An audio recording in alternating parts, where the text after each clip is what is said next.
We've known for decades that beans have an exceptionally low glycemic index. You give someone cooked beans, peas, or lentils, and you don't even get half the blood sugar spike you get with the same amount of carbs in the form of bread, pasta, or potatoes. So if you're going to eat some high glycemic food like white rice, consider having some beans with it, and the more beans, the better. Check it out. As your bean-to-rice ratio increases from left to right, from more rice with some beans to more like beans with some rice, you can see these trends towards improving cardiometabolic risk factors. Substituting one serving of beans for one serving of white rice was associated with a 35% lower risk of metabolic syndrome, or prediabetes. Why do beans have such a low glycemic index? Maybe it's because they got so much fiber, the absorption is just slower or something, but it was this next study that blew people's minds.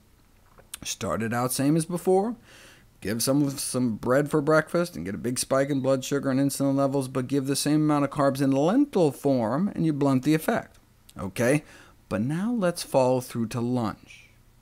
At breakfast, same as before, big spike with the bread, small spike with lentils.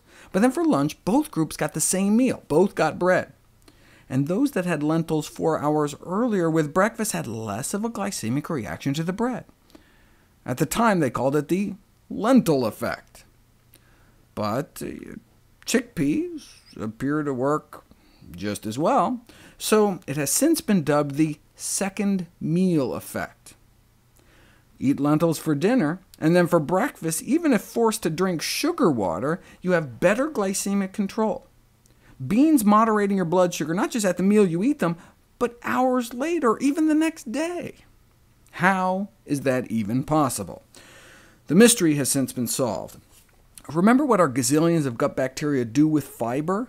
They produce compounds like propionate with it, which gets absorbed into our system and slows down gastric emptying, slows the rate at which food leaves our stomach, so we don't get as much of a sugar rush.